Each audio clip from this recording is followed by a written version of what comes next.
Sabe aquela ideia de que o caso Varginha era só lenda urbana? Bom, o que rolou agora em Washington derrubou isso de vez. Depois de 30 anos de silêncio, as testemunhas foram para o National Press Club e abriram um jogo mesmo, tá? A gente está falando do Dr. Venturelli confirmando mais uma vez todo o episódio, do coronel americano revelando a rota do voo secreto e até a bactéria que vitimou Chereze.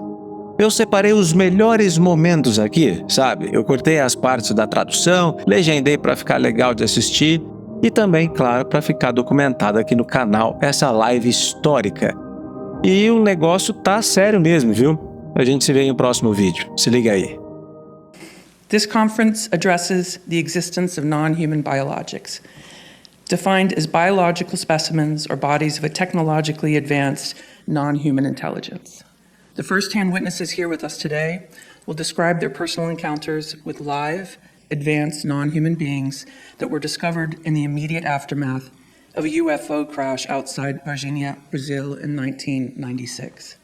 What happened in Varginha is a part of a larger story, one that has accelerated dramatically here in the United States following the 2017 New York Times article that brought renewed attention to military encounters with unidentified aerial phenomenon, or UAP.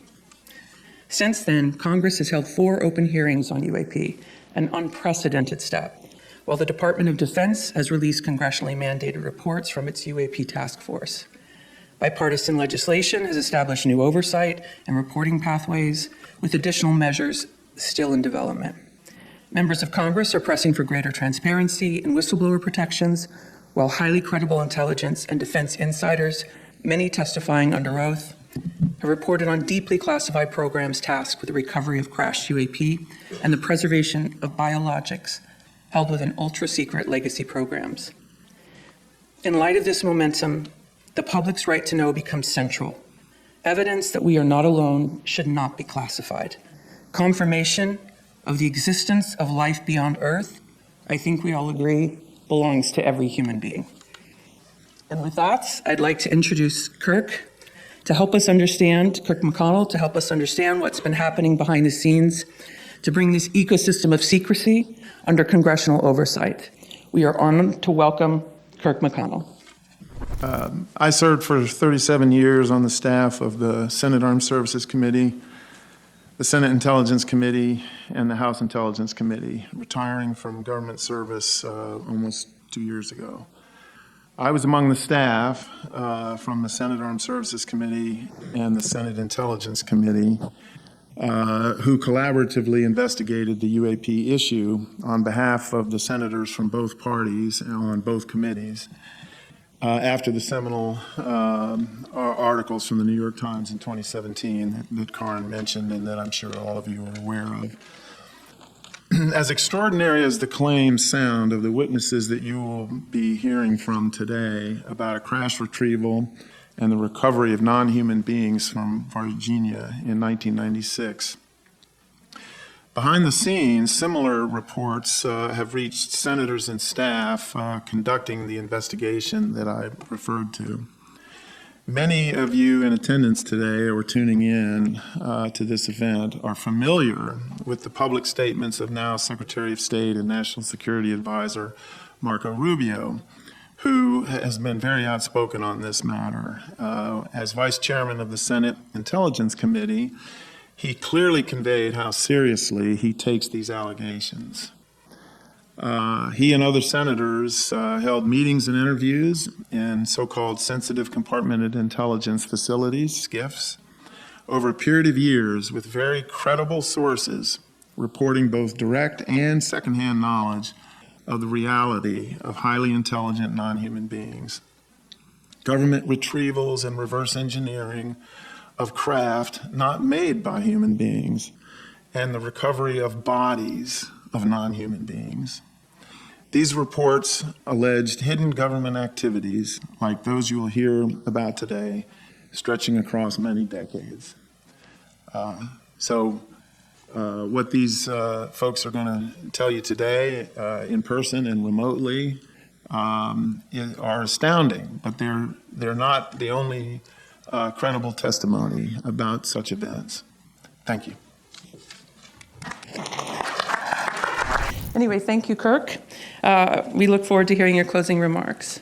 Next, I'd like to introduce Dr. Jacques Vallée remotely. Unable to attend the event in person, he generously agreed to record a statement for us. Jacques is a renowned scientific investigator, a cultural icon in this field, and one of its most influential thinkers. Good afternoon. My name is Jacques Vallée. I'm speaking at the request of Mr. James Fox, because a few years ago I initiated the system of multiple databases used by a DIA-sponsored program at Bigelow Aerospace as a cleared member of a scientific team charged with the study of UFO, UAP phenomena. The data warehouse system contained data about 260,000 screened reports of anomalous objects in flight and hundreds of reports of creatures, live or dead, associated with crashed or landed vehicles of unknown provenance, including some similar to those in Virginia, thus providing useful multinational and historical context. My current research is taking us to deeper levels with new on-site analytical and physical research on historical cases, such as the 1945 case in San Antonio, New Mexico, the 1964 case in Socorro, New Mexico, also, and the 1965 case in Valençol in France. In those and several others, new physical and environmental data was collected. The observations involve a total of 7 creatures, generally similar in size and general body shape to those described by the witnesses in Virginia, Brazil, and by Mr. Fox, providing both context and statistical support for current and future findings. In particular, all the creatures just mentioned breathed air normally. Beyond this, I currently serve in a private capacity on the Scientific Advisory Board of the French Government National Center for Space Studies, CNES. That unit has actively researched the UFO problem since 1975, including national cases of close encounters with the presence of occupants, a number of which I have also studied on site. It should be clear, however, that I do not represent any of these government organizations in this or any other context. The Virginia incident of 1996 in Brazil, researched and documented by James Fox, fits within cases already known in scientific and medical records, many of which have remained classified. Relaxing the classification requirements while preserving security of essential facilities such as the nuclear labs would make it possible to inform and enlist the scientific community at a higher level. Action by the executive branch to allow more open exchange would be world-changing. As the Virginia case proves, allowing more open contact at an international level would yield better understanding of the global issues. The current segmentation of the data hinders any serious research into what appears to be an extraterrestrial phenomenon empowered by advanced artificial intelligence. Open archives do exist to some extent, describing the physical and biological environment of the crafts and their occupants. Socorro and Valensol in particular, two unclassified cases officially deemed unidentified by multiple government agencies, have yielded evidence of traces, recovered materials, and environmental effects. But we know that much more is available. The Varginha case presents exceptional new knowledge beyond what was already known. It improves our information in two fundamental ways. First, in the ability to reconstruct what happened to the craft and its occupants from beginning to end. And second, in the professional description of the anatomical and behavioral features of the live creature recovered by authorities within a short time of the crash and to the point of its death. By this achievement, James' long and perilous project has opened up an entirely new field of research. Thank you, Jacques.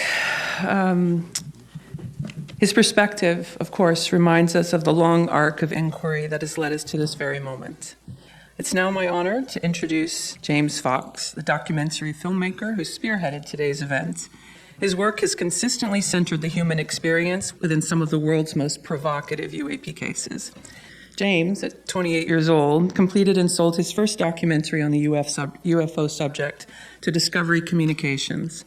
Over the years, through films like Out of the Blue, I Know What I Saw, The Phenomenon, The Program, and Moment of Contact, he has consistently centered the human experience with some of the world's most provocative cases.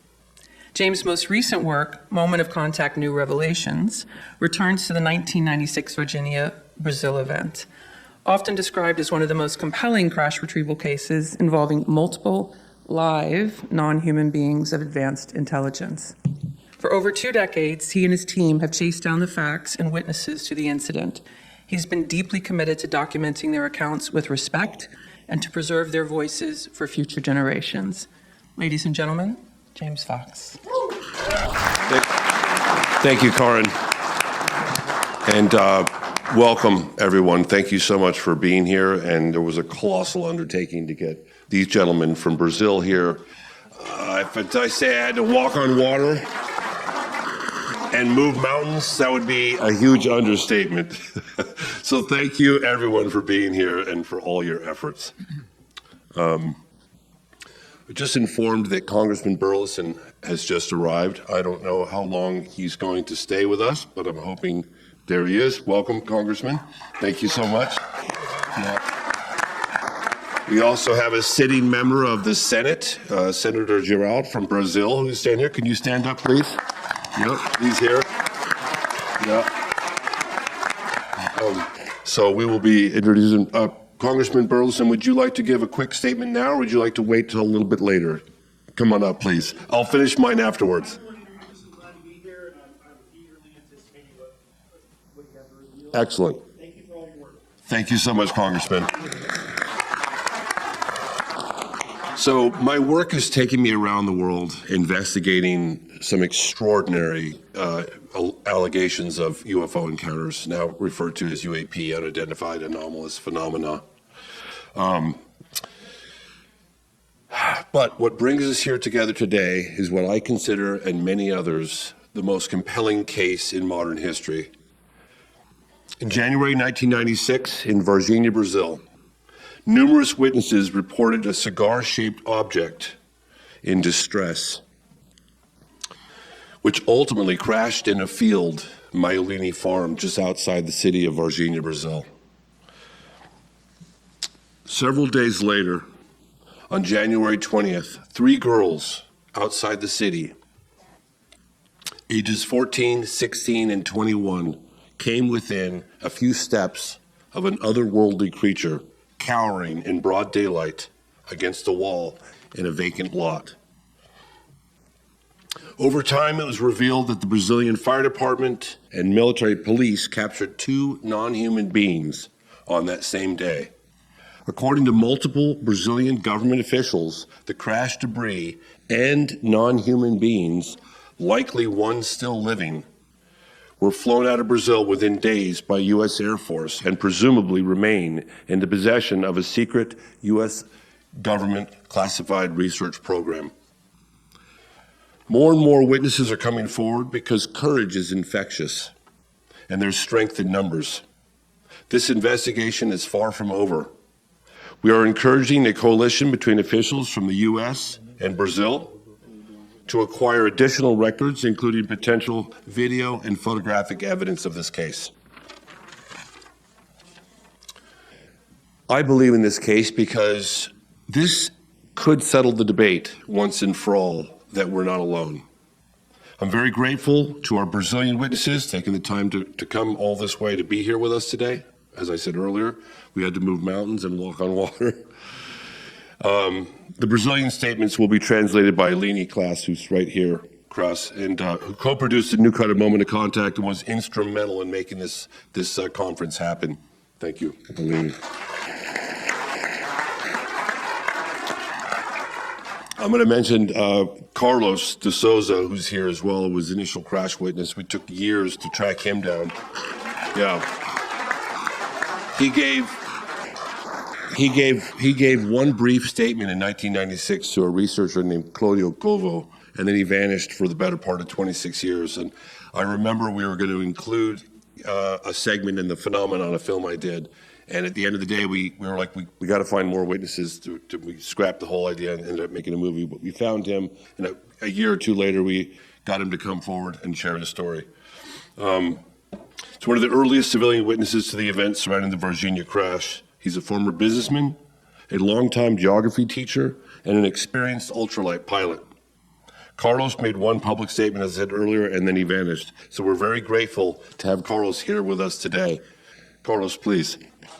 Bom dia, senhoras e senhores. É grande prazer estar falando hoje com vocês. Perdoem pouco o nervosismo que filme passa na minha cabeça nesse instante da minha vida inteira. Eu testemunhei a queda de uma nave não terrestre no ano de 1996, no dia 13 de janeiro. Eu viajava de São Paulo para a cidade de Três Corações e durante esse percurso eu parei rapidamente no acostamento e nesse momento, pela rodovia Fernão Dias, no caso, e porque eu iria a um encontro de pilotos de ultraleve, que eu era recém-formado como piloto, então eu iria encontrar os amigos. Ao fazer uma breve parada, eu avistei um objeto que para mim naquele momento está em formato de charuto, não era nada terrestre, era simplesmente um dirigível, pois na época... ok, sorry. Em formato de charuto, tá? E eu observei que ele estava em apuros. Na época era muito comum sobre os campos de futebol no Brasil, para fazer as transmissões das partidas. Só que ele saía dele uma fumaça muito branca. E ao ele fazer uma pequena curva, eu observei que na sua lateral ele tinha um rasgo da metade para trás.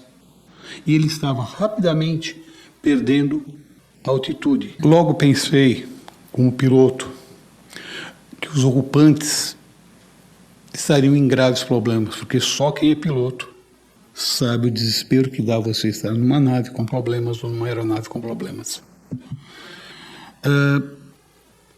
Entrei no meu veículo rapidamente e comecei a acompanhá-lo através do para-brisa até o seu local da sua queda.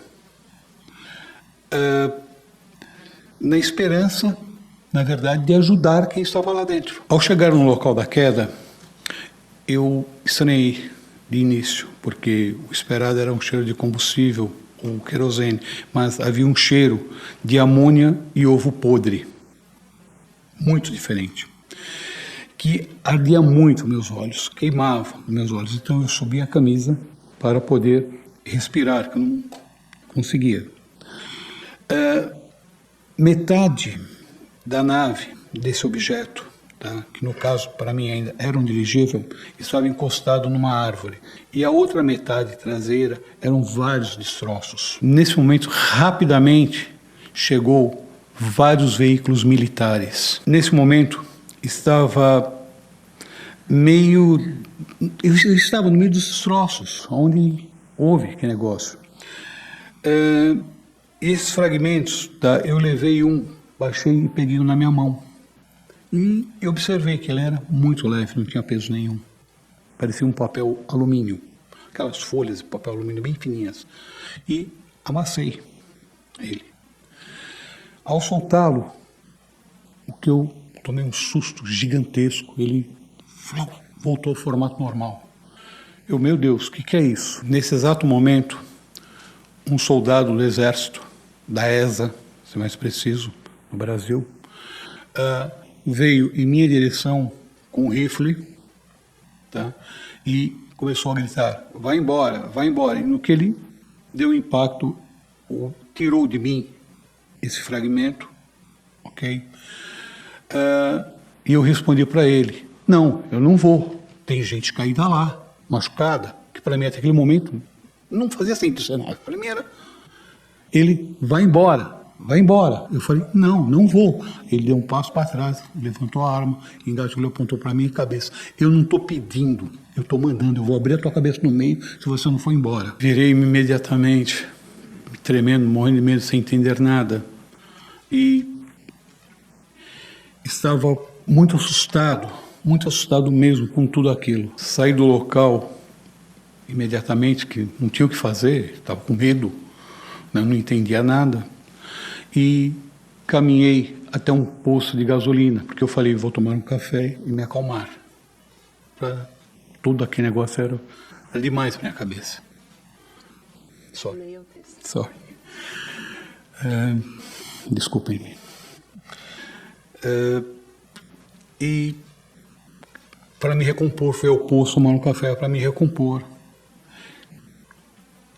Em poucos minutos, uns 4 minutos, 5 minutos no máximo, chegou um carro escuro, um Opala, um carro da época, azul escuro, quase preto, com 2 homens bem vestidos, elegantes, ternos pretos, camisa branca, óculos escuros, desceram e vieram ao meu encontro. Um deles veio em minha direção, tá, e me chamou pelo meu nome. Falou o nome da minha esposa, o nome do negócio, para mim, apontando o dedo para mim, e perguntou.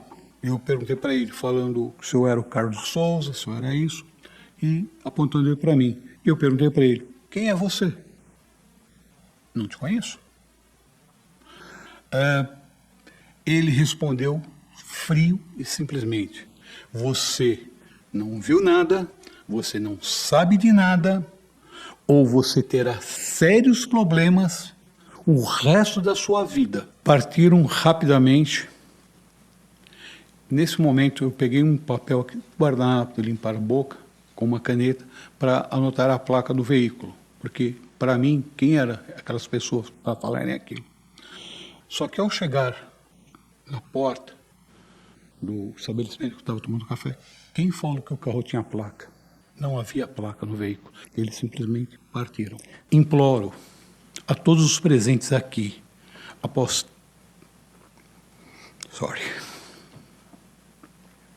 30 anos, ridicularizado, julgado pela sociedade, não nos abandone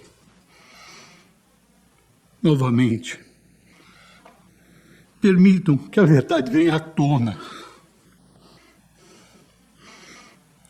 Tenham coragem de falar a verdade para nós. Eu não sou louco. Ninguém é louco aqui. tenho família com qualquer um. Por favor, falem a verdade.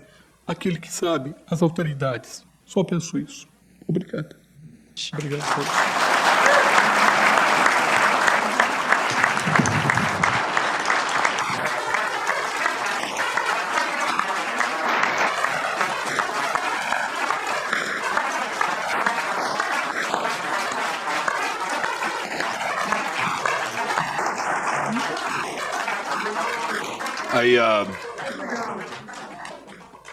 I want to say that we tracked him down, specifically my team, Marco Leal in Brazil, and begged and pleaded with him to come forward after silence of 26 years. He's never asked for a dime.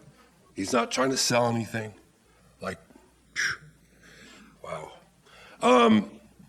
Thank you, Carlos. Thank you, Carlos. We have colossal effort to get 6 additional firsthand witnesses here. In fact, we hired an immigration lawyer. We reached out to Congressman Burleson's office. He was very happy to help implement getting their visas approved. He was working diligently, his office. He put it on one of his best people.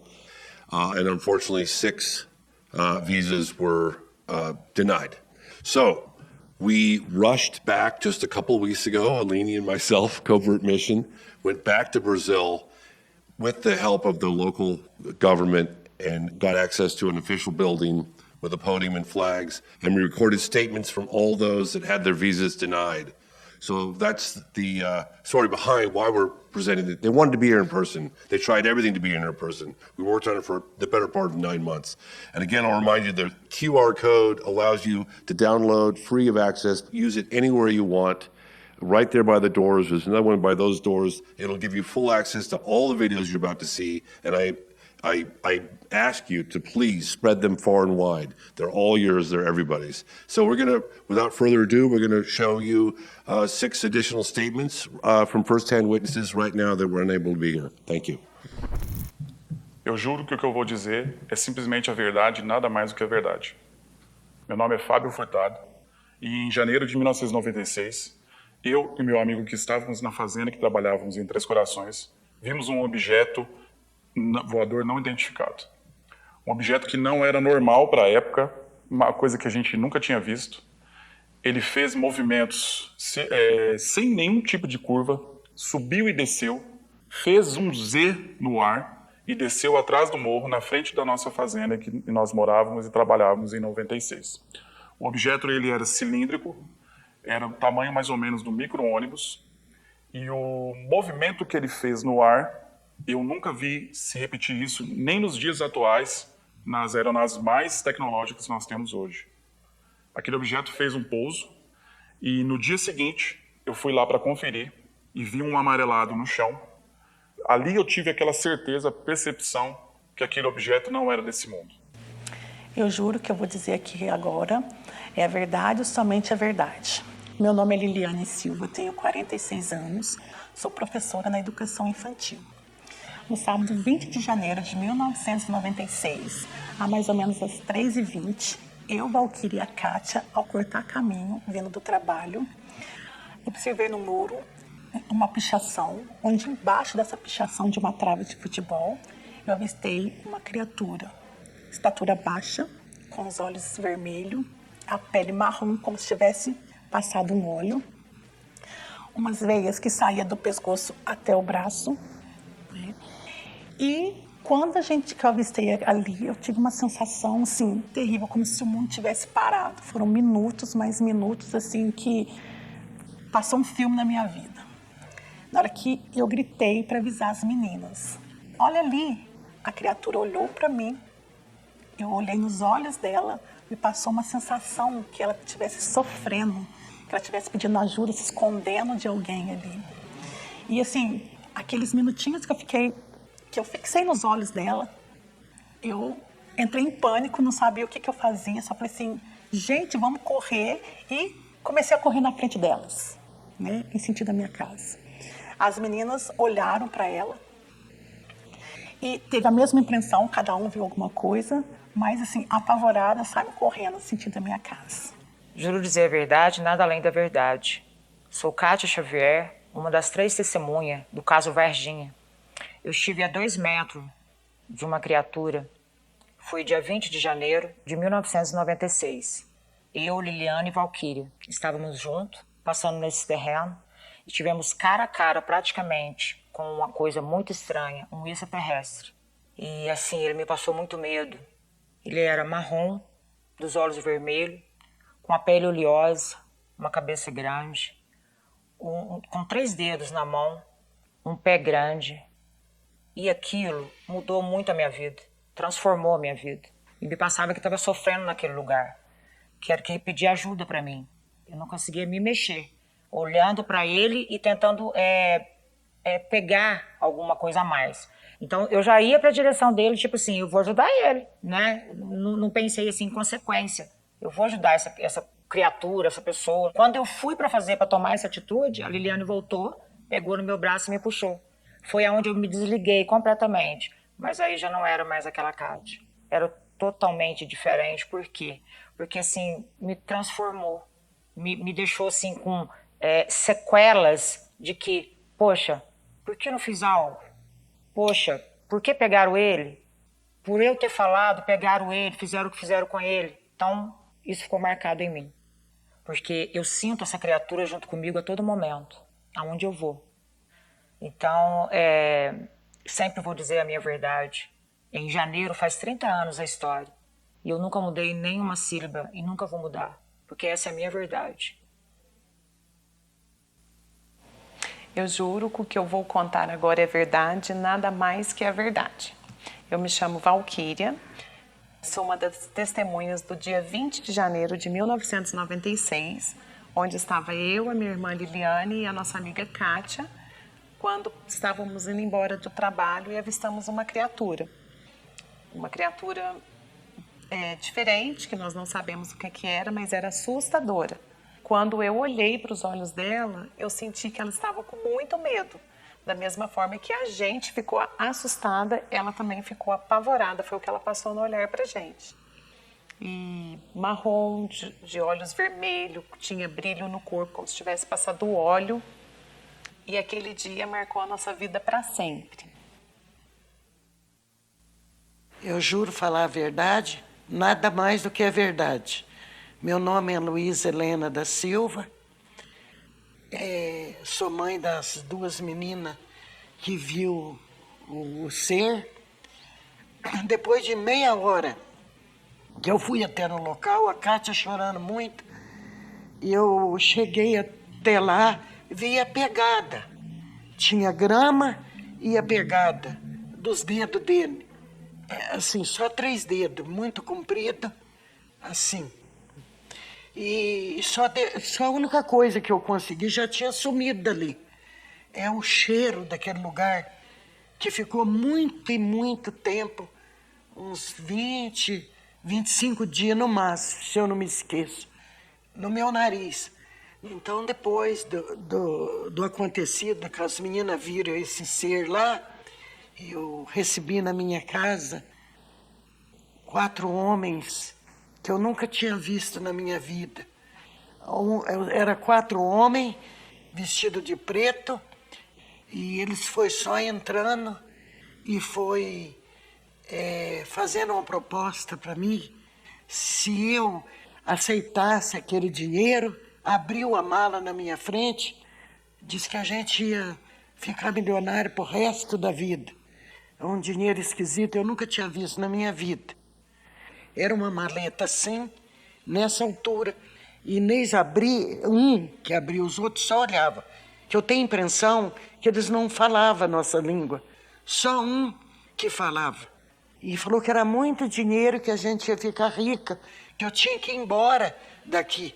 Mas eles queriam que eu ia se eu aceitasse, que era para mim ir numa emissora, numa TV, reunir as meninas e mentiram. Que, por exemplo, um exemplo que ele deu, que as meninas viam um bezerro, um cachorro doente, um ser humano doente. Eu fiquei muito assustada com isso, achei que isso não era digno. E aí pedi para eles ir embora dali. Fiquei com muito medo deles, sim. Então eu acho que eu não poderia mentir uma coisa desse jeito se eu não cheguei a ver. Agora mentir que as meninas não viram nada, isso aí também já é demais. É só isso que eu tenho que falar. Eu juro que o que eu vou dizer é a acepção mais correta da verdade. É a verdade dos fatos. Meu nome é Niê Nadeia, eu sou jornalista, sou diretor da TV Princesa, onde já trabalho desde aquela época. Em janeiro de 1996, no dia 20, eu estava trabalhando e logo que saí, fiquei sabendo do avistamento na cidade. Eu fui averiguar esse avistamento, fui impedido pelos soldados da ESA, né, que não deixaram que eu subisse até o local, porque por ser da cidade, eu sei onde as coisas acontecem. Eu queria ver. Parei o carro, desci, queria ir a pé, disseram que eu não poderia passar. Eu questionei por quê? Assunto de segurança nacional. Oh, mas é a minha liberdade de ir e vir. Vocês têm que ficar. Pois bem, isso aconteceu. Depois, no domingo, tiveram pessoas que fizeram avistamento. Eu estive no hospital regional porque fiquei sabendo que lá havia uma movimentação. Vi os médicos em polvorosa, mas não soube o quê. E o mais importante que eu esqueci de dizer, naquele momento em que eu estava próximo ao local dos fatos, eu ouvia barulho de gente na mata, como se estivesse correndo, e duas frases me marcaram. Cerca, cerca. O outro respondia, é liso, é liso. Essas coisas ficaram na minha mente por um bom tempo. Mandei 2 jornalistas para uma entrevista coletiva que teria na ESA para eles tentarem colocar panos quentes, dizer que, não, era apenas um exercício militar, era caminhão que estava arrumando, e eu instruí os meus repórteres, pergunta exatamente sobre isso, sobre o que aconteceu, mas seja incisivo. A resposta que eles tiveram foi, se vocês insistirem nesse assunto, vocês vão ser presos. Então, quer dizer, para mim, havia um processo de acobertamento e que, aliás, perdura até hoje, por enquanto. Que muita gente, como eu, tem relatos iguais a esse, mas que ainda hoje tem medo de dar a cara a tapa e de falar o que aconteceu. Eu juro que eu vou dizer a verdade, a pura verdade. Sou militar do Exército da época de 1996, onde ocorreu um fato de Varginha. Participei no transporte e também na visualização do ser extraterrestre, onde eu fiz o transporte, mas primeiramente, antes de transportar esse ser, eu entrei na porta, na segunda porta do hospital, onde eu avistei um ser, e posteriormente veio relatos de que era simplesmente um extraterrestre. Com isso eu fiz o transporte dele de Varginha para Três Corações, de Três Corações para Campinas, onde deixei a viatura e outros militares assumiram. E posteriormente retornando para Três Corações, houve relato que os americanos teriam já a posse desse ser, transportando ele para um local ignorado, um local que eu não sei. Eu juro falar a verdade, somente a verdade. Meu nome é Marta, sou irmã do militar Marco Chereze, que em 96 veio a óbito e participou da captura do ET. Meu irmão tinha 23 anos na época, era militar da P2. Falo com convicção que muitas das pessoas levam o caso para ser fantástico e não é. É um caso muito sério. Realmente, meu irmão participou da captura do ET e veio a óbito. A causa indefinida, até hoje indefinida. Mas a gente vai esclarecer isso, custe o que custar. Passe o tempo que passar, nada fica encoberto. Mas eu gostaria que as pessoas que soubessem um pouco mais, que viessem se pronunciassem, mas desde que dizendo a verdade. Eu perdi uma parte na qual não vou ser restaurada nunca mais. Eu queria que o governo, as autoridades falassem o que realmente aconteceu no dia, o porquê que se escondem, né? Eu sei que pode existir pessoas que não vão entender, mas eu acredito que muitas das pessoas, a maioria, irá entender esse caso sim. Estou aqui esperando uma resposta da sociedade, da população, quem sabe de algum militar que queira falar. Hoje eu aguardo. E vamos torcer para que as pessoas que venham até nós venham com contundência, venham com firmeza, com declaração explícita. Simplesmente, se por mais dura que seja a verdade, que ela seja dita. Oof. Almost feels like we should just take a moment of silence. That's a lot. I think we can all hear and feel that everyone here and here is telling the truth to the best of their ability from their heart. As I regain my composure here, our next Brazilian witness brings an essential perspective to one of the most difficult and still unresolved aspects of the Varginha case, the sudden and tragic death of a healthy 23-year-old military police officer, Marco Chereze, who, with the help of fellow officer Eric Lopes, captured one of the live beings with his bare hands. Within weeks, he developed a severe bacterial infection that would ultimately prove fatal. Dr. Armando, the forensic specialist who conducted Chereze's autopsy, is a highly respected physician with a law degree who works primarily in forensic medicine. Over more than 3 decades, with the Minas Gerais Civil Police, he served as a forensic pathologist, criminal medical examiner, and critical medical examiner. I'm seeing in some of my notes here that I finished at 3 a.m. The obvious results that I was finishing at 3 a.m. He also served as the president of the Medical Association and Municipal Secretary of Health in Varginha. He's here with us today to discuss his knowledge of the case. Dr. Armando. Bom dia. Declaro que estou dizendo a verdade e que não tenho nenhum conflito de interesses pessoais ou de outra natureza. Fui designado para realizar autópsia no corpo do soldado de 23 anos, Marco Chereze, cuja morte inesperada levou o comandante da Polícia Militar de Minas Gerais a solicitar uma investigação por suspeita de erro profissional. Causou estranheza que um jovem soldado saudável ter morrido em decorrência de um abscesso na região axilar esquerda. Realizei a autópsia e encaminhei fragmentos de órgãos e amostras de sangue ao meu colega, o renomado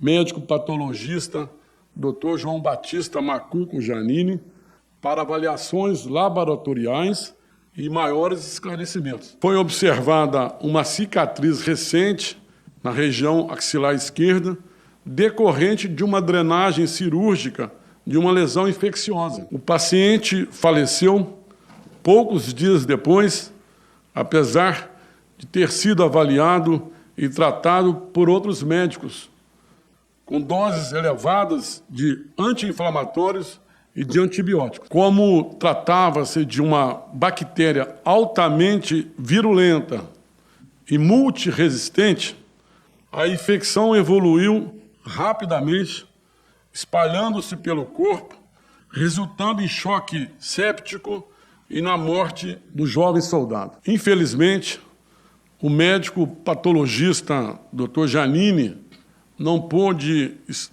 participar desse nosso evento pela idade avançada, mas fez questão de elaborar uma declaração por escrito, que foi traduzida para o inglês para ser apresentada a todos vocês hoje, nesta data tão importante, nesta conferência. Most honorable ladies and gentlemen, distinguished authorities, scientists, and representatives of the institutions gathered here. My name is João Janini. I am a professor and doctor with specialization in anatomic pathology. I worked professionally for 60 years, during which I performed more than 50,000 autopsies, conducted over 1 million microscopic analyses, and served as a preceptor to more than 200 postgraduate students. I carried out academic activities at 3 higher education institutions: Fluminense Federal University, the Federal University of Rio de Janeiro, and the University of Brasilia, where I held the position of associate professor. In the southern region of Minas Gerais, I founded the Institute for Prevention and Diagnosis, IPD, where I developed and implemented programs focused on cancer prevention. The access granted to me was limited exclusively to tissue fragments collected during the autopsy of the body of soldier Marco Chereze. Subsequently, I received circumstantial reports presented by gentlemen ufologists who requested a review of the previously mentioned material. Based on these reports, I prepared my conclusions focusing exclusively on the identification and analysis of the bacterium responsible for the infection that affected the soldier. This bacterium proved to be a microbial agent of extremely high aggressiveness and lethality.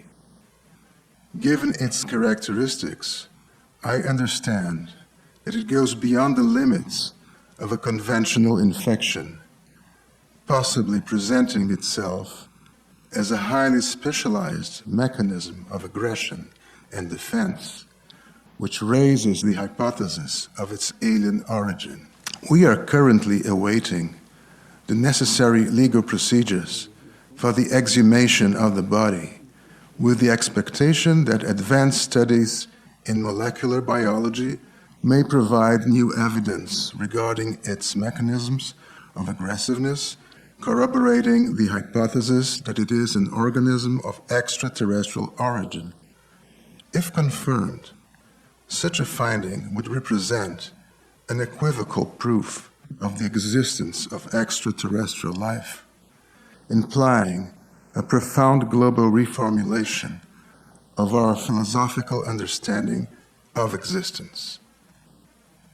January the 8th, 2026, Virginia, Dr. J. Janini.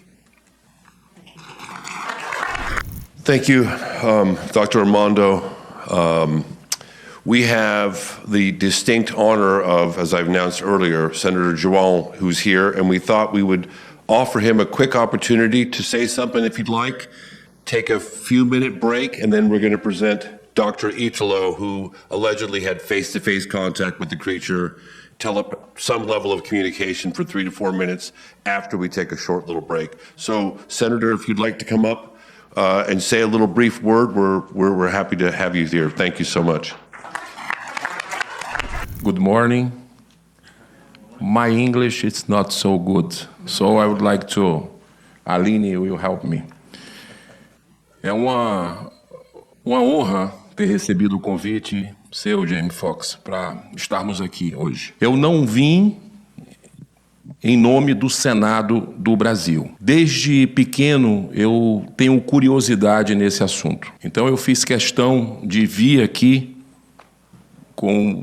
pagando do meu bolso, trazendo amigos como o Coronel Gerson Gomes, que é um jornalista independente muito respeitado do Brasil, para compartilhar com vocês esse momento histórico. Eu sou do Ceará e lá nós tivemos uma brilhante escritora chamada Raquel de Queiroz. Ela escrevia mensalmente na revista mais importante do Brasil e quebrou um paradigma escrevendo um artigo sobre um avistamento em Quixadá, que fica no meu estado, com 20 testemunhas confirmando. Nós tivemos outro caso no Brasil que é muito emblemático também, que é a Operação Prato, que a Força Aérea Brasileira identificou em vários estados do Brasil, na mesma noite, vários objetos voadores não identificados. Mas o caso mais simbólico e que mais repercute no mundo é o caso de Varginha. Tem um grande humanista brasileiro de Minas Gerais também, pacifista, considerado pelo povo brasileiro como o mineiro do século, que nasceu em Minas Gerais, Chico Xavier. Ele fez um documentário, James,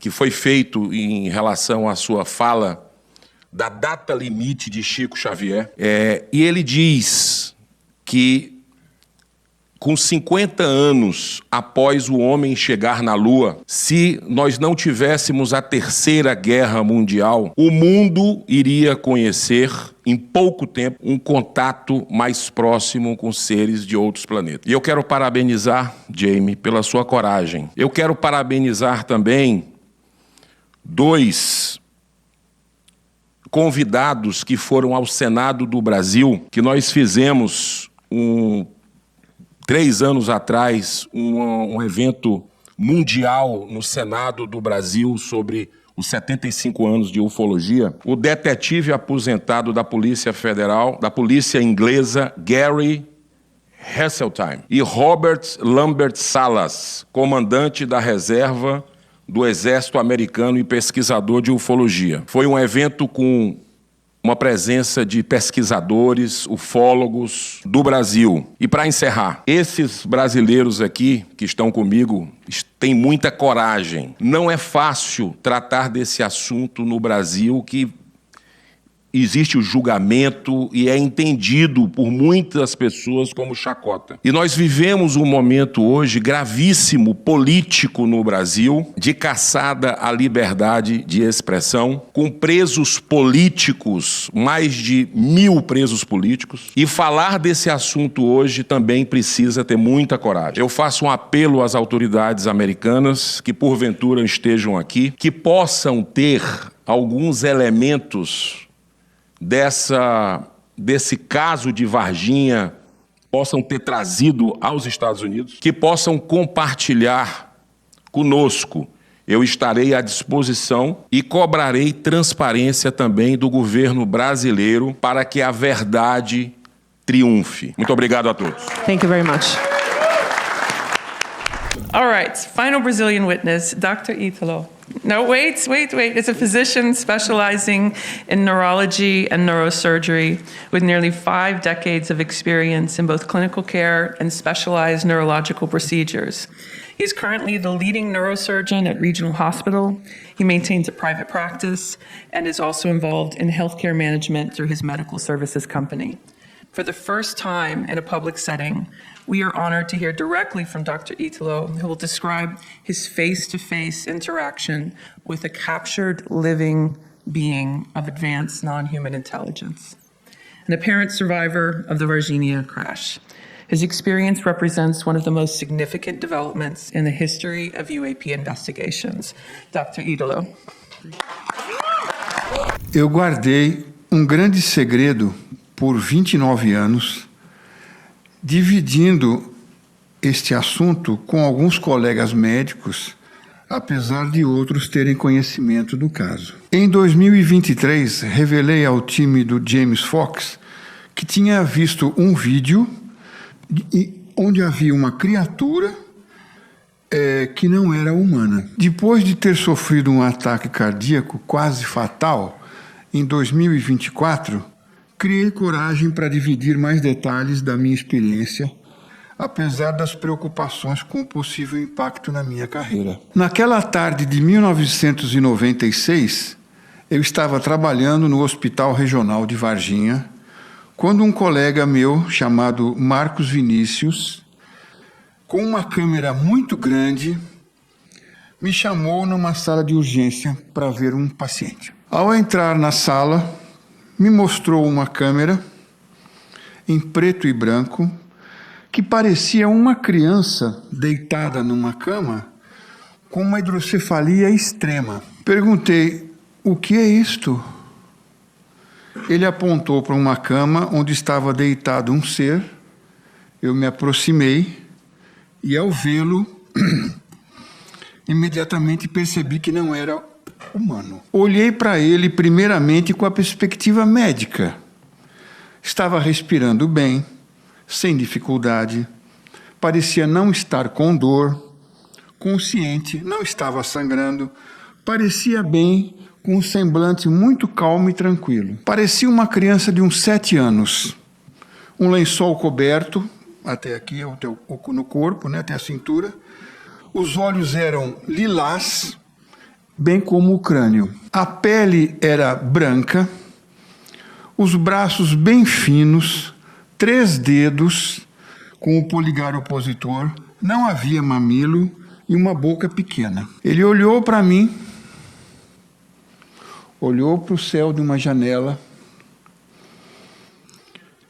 olhou para mim novamente, e a impressão que eu tive nessa segunda troca de olhar foi que ele tinha completa consciência do que estava acontecendo ao seu redor e da nossa intenção de ajudá-lo. Senti que ele estava agradecido pelos cuidados, que queria ir embora. A sua serenidade e a presença imponente me levaram a acreditar que eu estava na presença de um nível de inteligência muito elevado. Parecia um anjo, com a compreensão e compaixão em seu olhar, ciente de que estávamos fazendo o melhor que podíamos por ele, apesar das nossas limitações. Estou aqui perante vossa presença, com nada a ganhar, tudo a perder. Não estou vendendo nada e não estou pedindo dinheiro. Ainda trabalho como neurocirurgião. Estou aqui porque, principalmente para as novas gerações, eles merecem saber que há muito mais além do que a nossa existência humana. E eu sou uma testemunha.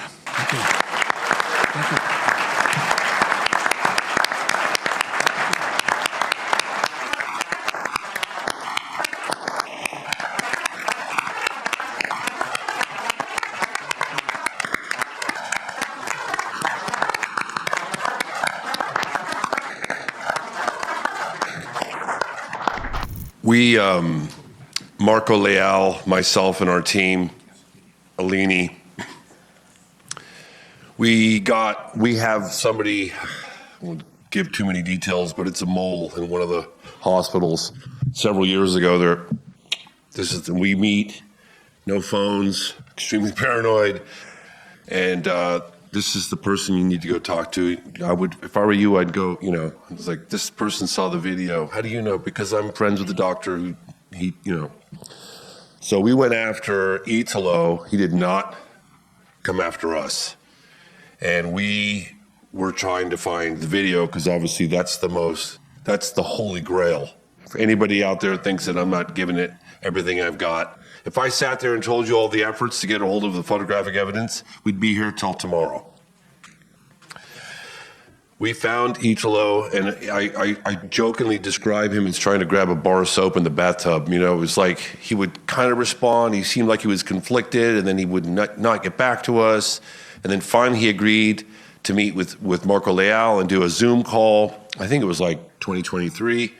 And I was just fixated on the video. So I was asking him over the video with interpreter Marco Leal, did you see the video? Did you see the video? And now I've adopted the nickname, Oh My God, because when I found out when he confessed to having seen the video, I was like, oh my God, where is it? Who shot it? Where, So we were like, all right, we're going back to Brazil. We're going to meet with the 2 forensic pathologists because that was a huge development. And now we had a potential lead to get our hands in the video. But we kept trying to get a hold of him over the next year, and then he had a heart attack after he admitted the video, but he wasn't willing to go anything further at that point. The video was as far as he was willing to go. He had a heart attack, and he said he was staring at the ICU, the ceiling, and thinking, I can't take this to the grave. If I get through this, I'm going to meet with James's team, and I'm going to reveal all. So in 2025, in January, we went back to Brazil. We were meeting with Dr. Armando and Dr. Giannini, and we were talking about the autopsy and the tissue samples. And by the way, Dr. Armando, could you get a hold of, of course, he's one of the most well-connected people within the medical community. Could you get a hold of Dr. Italo? Oh, yeah. Whips out his phone. Dr. Italo. They speak, and he says, meet him around the backside of the hospital tomorrow morning. The backside? So our team, we're not going to ask any questions. We're on the backside. He sneaks us in the back of the hospital, down through the various series of corridors, and then right into the ICU. And that's when he decided to drop the bomb. And he did. And it got us all off guard. So I just want to say, Dr. Italo, it takes tremendous courage for someone who's got so much to lose and nothing to gain.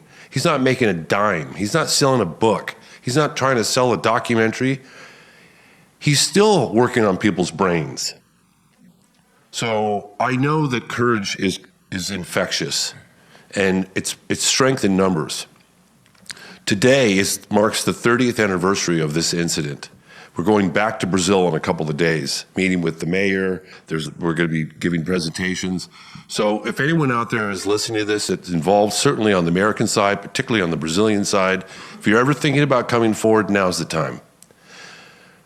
We have a couple of closing statements that are very significant. I was contacted anonymously by a gentleman who happens to be sitting right over here, right after I did a big Joe Rogan appearance on this case when the first version of Moment of Contact was released. This guy was really smart. I get contacted by people all the time. But he was like, yeah, this is where you look, and the flight logs and this, because there was people coming forward on the Brazilian side saying, yeah, I saw the USAP flight come in. So finally, after like 3 months, anonymous correspondence, I said, excuse me, who are you? And he's like, oh, I'm actually a retired United States Air Force colonel, and I'm also a fighter pilot, and I had a pretty dramatic UFO encounter back in 1980, which coincidentally was covered up. And okay, that explains it.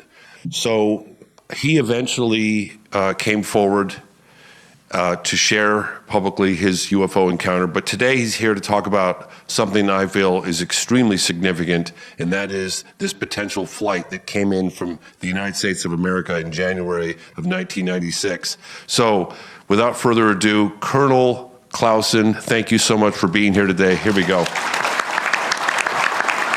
My name is Fred Clausen.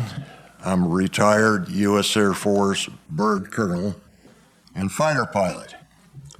I have more than 4,000 hours of flying time in the F-15, the F-4, and I flew combat missions in the F-105 during the Vietnam conflict. I was awarded the Distinguished Flying Cross twice and held a top secret SCI clearance. While flying the F-15, I intercepted a UFO. I took gun camera film, which was immediately confiscated.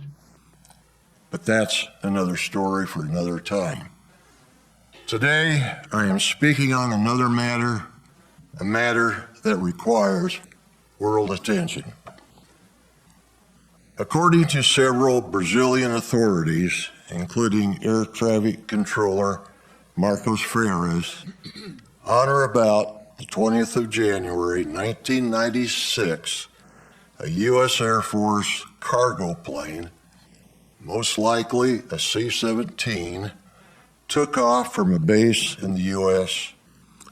and it flew secretly into Brazilian airspace without flight clearance from Brazilian government, and it landed at Viracopos Airport in Campinas. While at Campinas, witnesses talked of it loading an unusual cargo, then departing to an unknown location in the United States.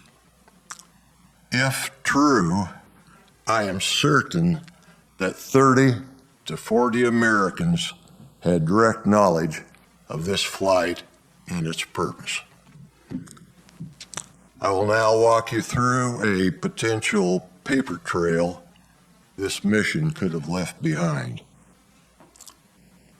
In order to secure a cargo plane, a specific protocol must be adhered to. The tasking would be sent to Air Mobility Command at Scott Air Force Base, Illinois, who has command authority over all U.S. Air Force cargo aircraft and refueling tankers.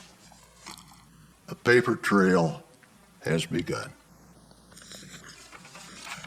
Air Mobility Command transmits a mission order to the Air Mobility Wing at Charleston Air Force Base, South Carolina. Another paper trail. At Charleston, a crew is selected for the mission and a C-17 cargo aircraft is made ready. The distance from Charleston to Campinas, Brazil is roughly 4,500 miles. The unrefueled range of a C-17 is about 2,500 miles. Therefore, air refueling by KC-135 would be required. More people in the know and another paper trail. An international flight plan to Brazil is required even if the mission is classified. Paper trail. On board the C-17 is a minimum crew of a pilot, co-pilot, and loadmaster. But due to the nature of the mission, probably more. Maybe CIA and a general officer. The C-17 lands at Campinas and must be refueled. Who pays for the fuel? And where's the receipt? Before departing Campinas, another international flight plan must be filed. Again, more paper trail. The C-17 flies back to the United States with tanker support and lands at an undisclosed location. As you can see from this possible scenario, I estimate that at least 30 to 40 Americans have direct knowledge of this mission. So here's my plea today. If you were a participant and have knowledge of the mission, come forward. You're probably retired now, in your 70s, maybe a little older like me, and have languished for 30 years with this knowledge. Come forward. We know this mission happened, and you know it too. Come forward. The time is now. Thank you. Thank you, Colonel. It was because of Colonel Clausen that our team filed a FOIA request. And that FOIA request is in the latest cut of the film, New Revelations, Moment of Contact, New Revelations. And interestingly enough, we filed it in 2022. We got a response back 3 years later. And it was from the CIA. It was like essentially, because of the 1949 National Security Act, blah, blah, blah, your request is denied. We can neither confirm nor, just blah, blah, blah, blah, blah, blah, blah. So this is why I'm hoping certain members of Congress might consider using their strength to see what you can dig up. That was for you and the rest of you guys. That's why we did this. So we need help, okay? We have one final statement from Kirk. Thank you, Kirk, by the way, about whistleblower protection and specific legislation that he's worked on. So without further ado, Kirk, welcome to the podium for the final statement. And then afterwards, Congressman Burleson's going to give a little statement. Thank you. James asked me to put something together today in response, in a way, to a segment of his recent film. During, as you'll see if you watch his recent film, you'll see that aerospace engineer Dr. Eric Davis, one of the nation's most respected experts on UAP programs, including classified programs, stated on camera that because of his non-disclosure agreements, NDAs, because of the obligations of his NDAs, he believes that he cannot share further information with Congress about legacy UAP programs without explicit authorization from the executive branch. Eric is not alone in this belief. Many actual and potential UAP whistleblowers have the same understanding of what the law and regulations require of them or prohibit them from doing.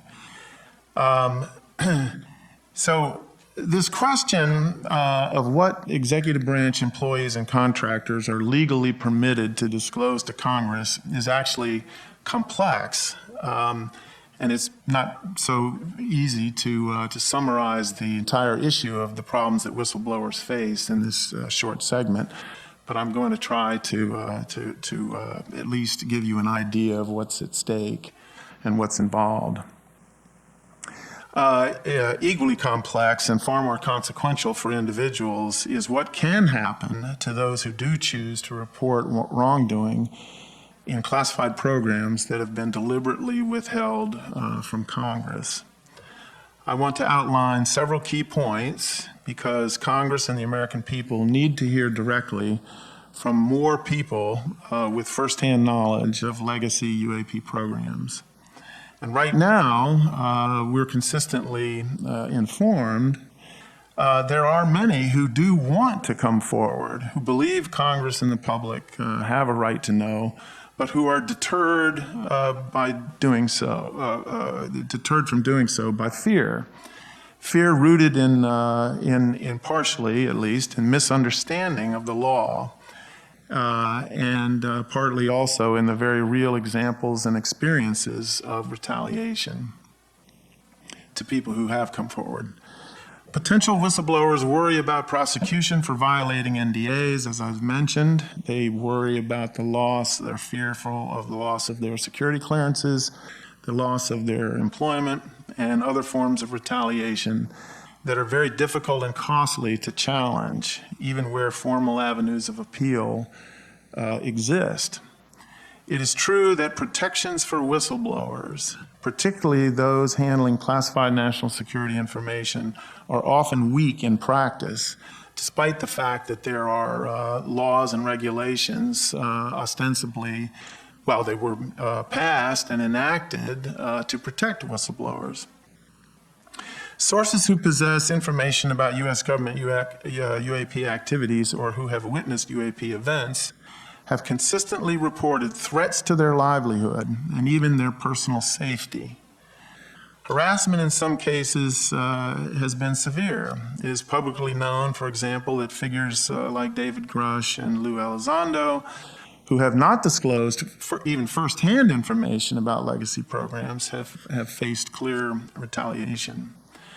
However, and this point cannot be emphasized strongly enough, whistleblowers very likely do not need to fear prosecution for providing classified information about legacy programs to Congress, provided that they do so through secure channels. That is to say, you don't just tell them in a foyer of a Capitol Hill building. You need to arrange to be in a sensitive compartmented information facility in a SCIF. Okay, so what I mean to say is that laws and regulations are very clear on this point. NDAs prohibit sharing classified information with unauthorized individuals. But Congress is, by statute and regulations, an authorized recipient of classified information. NDAs cannot legally be used to withhold classified programs or associated wrongdoing from congressional oversight. This is explicit in law and regulation. Furthermore, the executive branch is required by law to report all special access and compartmented programs to Congress, regardless of their sensitivity. Failure to comply with these laws is unlawful and unconstitutional, certainly in the view of Congress. NDAs cannot be used as a shield to evade these obligations. Now, presidents have claimed, in quotes, plenary Article II authority over sensitive national security information. Plenary, if you look it up in the dictionary, means total, unfettered, unlimited, and so on. But this is an inferred power, not an explicit constitutional grant. That is, you don't see language in the Constitution that states this. Congress holds equally strong Article I authorities, entitling it to the information it needs to legislate. I'm confident personally that the government would lose any serious legal challenge asserting that Congress is not authorized to receive sensitive classified information covered by executive branch non-disclosure agreements. In reality, for the reasons cited, although officials may threaten prosecution, as far as I can tell, and those other colleagues that I've worked with on this, no one has ever been prosecuted for providing classified information to Congress. Such a prosecution would require showing harm to national security, a claim nearly impossible to sustain when the disclosure is made to Congress itself. For these reasons, I believe the government would not pursue legal actions against whistleblowers who provide protected UAP disclosures to Congress in a secure setting. Judges, Congress, and the American people would not tolerate prosecuting individuals for revealing truths that demonstrate Congress has been misled, has been lied to, about issues of profound importance. But the fear of such actions, this Alice in Wonderland dynamic, remains a powerful deterrent, and it must be addressed. So what can be done? There is, in fact, a straightforward solution. With the stroke of a pen and a public statement, even a social media post, the president could explicitly affirm that federal law allows protected disclosures to Congress, because Congress is an authorized recipient of classified information covered by NDAs. It could be that simple. If the president or his cabinet members will not make this clear, then Congress should. In addition, congressional committees already possess the authority to grant immunity in exchange for testimony. That is to say, NDAs aside, if you appear in front of a congressional committee that has offered you immunity for your testimony, you cannot be prosecuted for doing so. However, even if the threat of prosecution is largely a bluff, other forms of retaliation are real and damaging. These include the fabrication or exaggeration of allegations of security violations for individuals, leading to indefinite clearance investigations or revocations. Manufactured claims of misconduct or poor performance to justify termination of employment. Black marks placed in security files, preventing future employment. Reassignment, isolation, marginalization, or hostile work environments. Administrative leave, placing individuals on administrative leave with or without pay. For contractors, sudden, quote, changes to government requirements that simply eliminate their position and their job. And if an individual must take another job during an appeals process simply to survive financially, because it takes months and months and months to grind through these appeals processes, simply to survive financially, they may be forced to take another job. Well, if you take another job, you lose standing to pursue your case, typically. Whistleblowers can face financial ruin, as you can see, especially as legal expenses accumulate. Congress must address this fundamental problem and incentivize potential whistleblowers to come forward by establishing a rapid, assured mechanism to compensate them for lost wages and expenses. Some may ask, understandably, why UAP whistleblowers deserve special consideration over other whistleblowers. The answer to me is straightforward. The stakes are extremely high when it comes to this topic. Few would dispute that the discovery of non-human intelligence visiting Earth would be an event of profound significance. The The executive branch appears determined to keep this information secret at the highest levels, making this a major policy decision, one that could place officials assigned to protect whistleblowers, such as inspectors general, in direct conflict with senior policymakers. These factors distinguish UAP-related disclosures from typical cases of fraud, waste, and abuse. Congress may need to take a more active role, even than I've suggested so far, in protecting these individuals, potentially by creating and administering a dedicated restitution fund and modifying current law to allow whistleblowers to go directly to Congress without first filing a complaint with an inspector general. That concludes my remarks. Thank you. Thank you, Kirk. It's a complex issue. People just go, well, why don't they just come forward? It's so easy. It's actually not. So just trying to create an environment to enable people that do want to come forward, firsthand metal benders, people that are working in the labs. And I think it's important for not just the public to understand, but making the plea to members of Congress. The stakes are so high because I'm convinced, although I can't prove it right now, that they're hiding definitive proof that we're not alone. And I understand the need for potential national security related issues on the technology. If it falls into the wrong hands, and they weaponize it, okay, I understand that. Maybe there's the acknowledgement that we have it. But the biologics, that to me, that doesn't pose a national security threat. So why can't we release information on the biologics? Now, we have a closing statement, then we're going to open up the floor to Q&A. We have the space all day. And then eventually we'll open it right up. So if you guys want to directly interact with the witnesses, they'll be here for that. But without further ado, I'd love to invite Representative Bertelsen on stage to say a few. Thank you so much for being here. Thank you, Mr. James Fox. It's an honor to be with you today.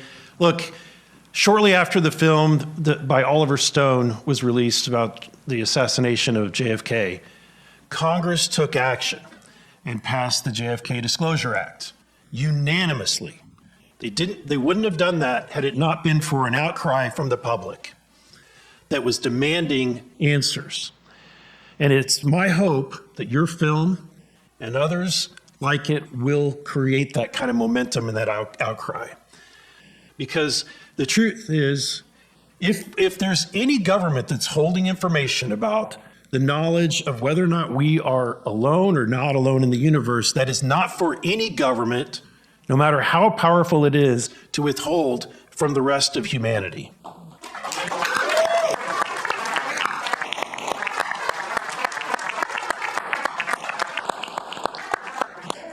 We are here to serve the people. This government belongs to you. You don't belong to the government. And never forget that. And so I'm here to serve you, to try to get the truth to the people. We're working diligently to do that in the committee that I'm on. And I have a responsibility in that regard. I want to say thank you to these courageous individuals, my new friends from Brazil. Muito obrigada aos meus novos amigos brasileiros. Thank you for your courage and your willingness to, risk your reputations and your careers for something that will benefit not just the people of Brazil, but the rest of the world.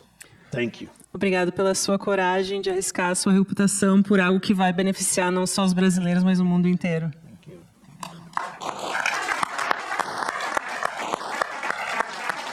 I want to say thank you to Kirk McConnell. He and others have been doing an amazing job at pushing this forward in a thoughtful way, helping people like me. I was a financial advisor and a software consultant, had no idea when I ran for Congress that I would be doing this. But folks like him have been extremely helpful, and I couldn't do it without you. Thank you. And Colonel, I can't wait to get to know you more. Thank you so much for coming forward today. You're an inspiration for the rest of those who have served courage is contagious, and you're an inspiration, and hopefully you'll compel more people to come forward. Appreciate that.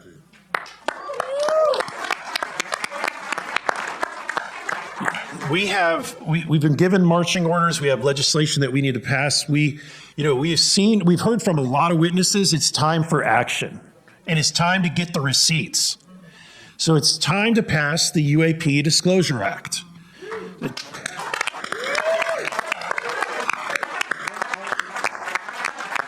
And it's time to pass whistleblower protection within that or a separate act.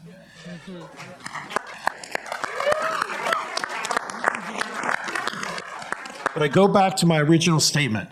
The reason why so much information is currently today being released consistently, that the agencies of this federal government never wanted to see the light of day, is because Congress took action, because the people demanded it.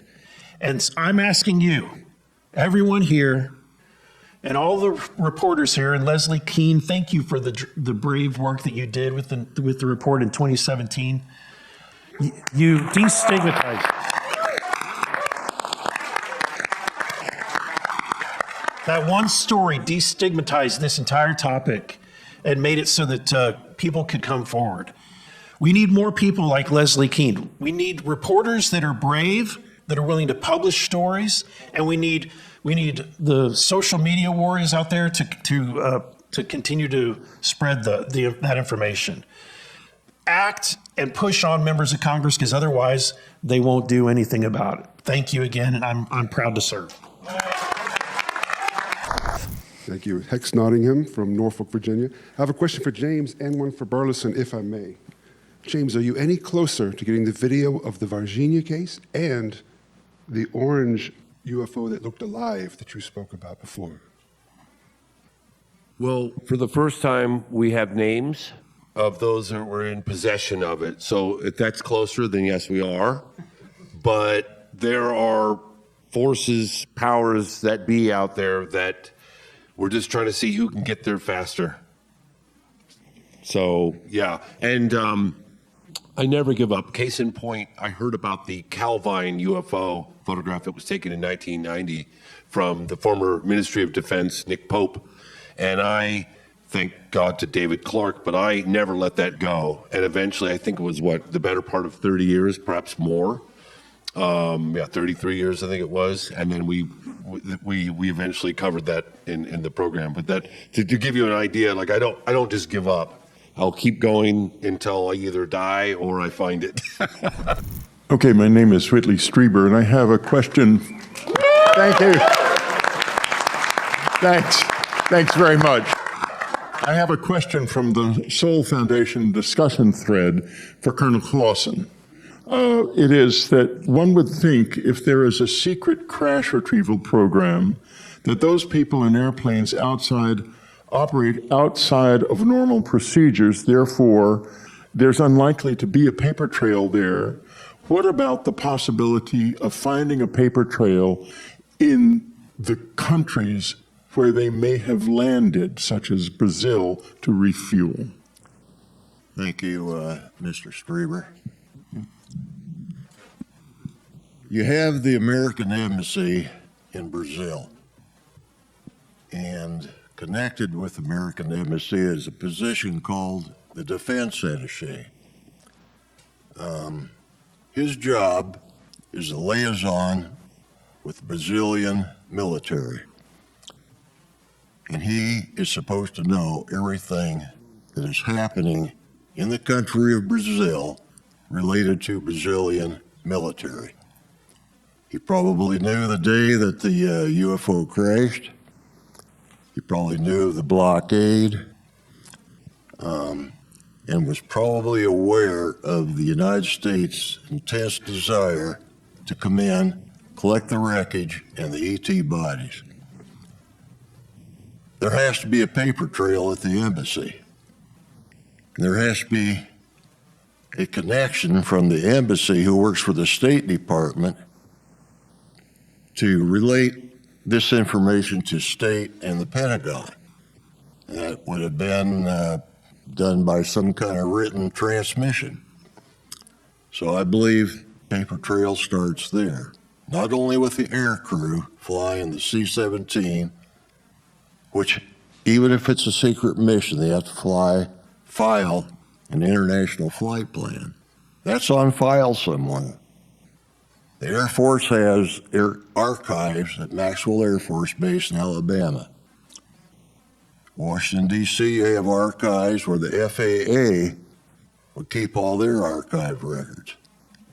So one day, if I stay young, I'm going to go on that search. Thank you. Thank you. I'm Dr. Enrico Melson. I'm interested in, specifically the question is regarding the microbacterium. I'm a former epidemiologist with the CDC Epidemic Intelligence Service was my training. So I am curious if there is any more information that could be offered here regarding this possible identification of a microbacterium of extraterrestrial origin. That would be two issues. Not only a gross full-size specimen, but also extraterrestrial microorganisms. This would raise the question, potentially, of environmental contamination, exposure, possibly epidemic.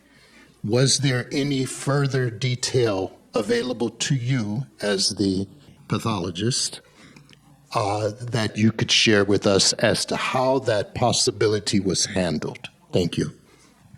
Pena que o Dr. João Batista Macuco Giannini não esteja aqui presente conosco. Eu fui o médico legista do caso e não o médico patologista. Chegou um corpo para mim para ser examinado, autopsiado, com suspeita de erro profissional. Dias depois, uns 15, 20 dias depois, chegou um laudo do Dr. Giannini dizendo da bactéria que foi encontrada, que o laudo está aqui comigo e que está à disposição de todos os senhores e senhoras. A bactéria, no caso, ela existe no planeta Terra, mas é extremamente pouco comum a infecção nos seres humanos. E ele entende, o Dr. Giannini entende, que seria necessário, talvez, se ainda possível, fazer uma exumação dos restos mortais do soldado, para se conseguir autorização dos familiares e da justiça local, para fazer um estudo mais aprofundado do DNA dessa bactéria,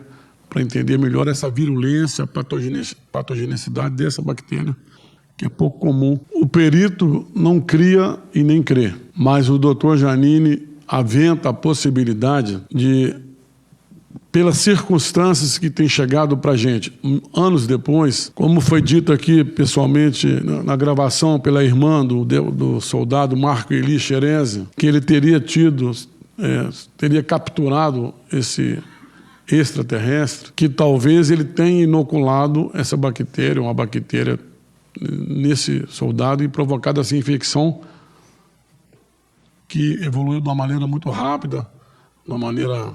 Um soldado forte, jovem, que teve uma infecção de difícil controle por médicos competentes da nossa cidade. Nós, médicos, e eu digo também que eu fui perito criminal, além de ser médico legista. Sim, antes de ser médico legista, eu fui perito criminal da Polícia Civil do Estado de Minas Gerais. E eu deixo um desafio para os senhores da imprensa e cientistas americanos e cientistas brasileiros. Como eu disse pessoalmente no Congresso americano, seria interessante estudar os resíduos desta nave que foi citada pelo colega Carlos, pelo amigo Carlos, que eu conheci essa semana, do local onde ela teria caído, se no solo, no pavimento ali, na fazenda, na terra, ainda há resíduos metálicos dessa nave, e isso precisa de estudos de alta tecnologia, uma parceria Estados Unidos e Brasil, porque quando o professor Carlos fala desse metal que você abre e abre assim, é uma novidade para nós. Eu nunca tinha pensado nisso. Agora, do ponto de vista médico, seria o estudo do DNA dessa bactéria. Obrigado. Yes, yes. Thank you all so much for being here, for your courage and for speaking your truth. This question is for Dr. Italo. Dr. Italo, have you had any sort of contact with any non-human intelligence, whether it's an alien or an angel, since your contact experience in Varginha 30 years ago? And if so, what was that like? Can you give us some details? If not, thank you anyway. Desde o momento que eu entrei naquela sala, foi algo inesperado para mim. Eu estava esperando ver um paciente. Mesmo quando a gente vê pacientes humanos, muitas vezes a gente fica interessado em saber o que aconteceu com os pacientes. Eu, pelo menos, moro perto do hospital. Eu volto, mesmo não estando de plantão, eu volto para ver como é que os pacientes estão. Isso é importante para nós, para vermos o desenvolvimento, se nós acertamos, como que ficou. A gente torce para que os pacientes melhorem. No caso deste, mentalmente eu volto lá todo dia. Eu sonho, que essa noite eu sonhei, será que o potássio dele está baixo? Como é que está? Claro, é um pensamento, eu não tenho contato telepático. É um pensamento, mas parece que toda vez que eu passo naquela sala, parece que eu quero examiná-lo ali. Não acontece só com o caso dele. Tem crianças que a gente atende, né? Ficam na mente da gente, parece que a gente escolhe algumas pessoas, alguns pacientes que a gente parece que vira parente, a gente quer saber sempre como que está, se melhorou. E no caso dele, eu trabalho ao lado do quarto onde eu vi ele. Então eu passo toda hora naquela janela e vejo se ele está na janela. You haven't had further contacts with any other beings since that moment. Então parece que você não teve mais contato com outros seres depois desse momento. Não tive não. Okay. Yeah, because he didn't. He chose to go more into describing what that being was. Okay. Thank you. Yes. Obrigado. Yeah, hi, I'm Max Valiansky. Also a question to the doctor, Italo. All right. I watched the movie. I watched your interview, which you gave on YouTube. And of course, thank you very much for everything you told us today. However, it's very interesting. Besides of looking at the patient, not a human being, what kind of medical procedures or what else, actually, what kind of interaction did you have? Any x-rays, anything else? If you can talk more and a little deeper about your interaction in that room. I think from the movie, James, I remember that some episode about this being present in X-ray room as well. Yeah, that was from a different testimony from an X-ray gentleman who wanted to remain anonymous. We had actually identified him 5 years before we ultimately got him to come forward anonymously. He provided all the details needed to verify who he was, but he didn't want his name. But yes, he took X-rays of what one would think was a deceased being. Right. So can we know a little bit more, a little bit deeper about this medical examination? What actually did you do besides of communicating with him telepathically and just looking at him and observing him? Thank you. What else can be done? Thank you. Was done, I'm sorry.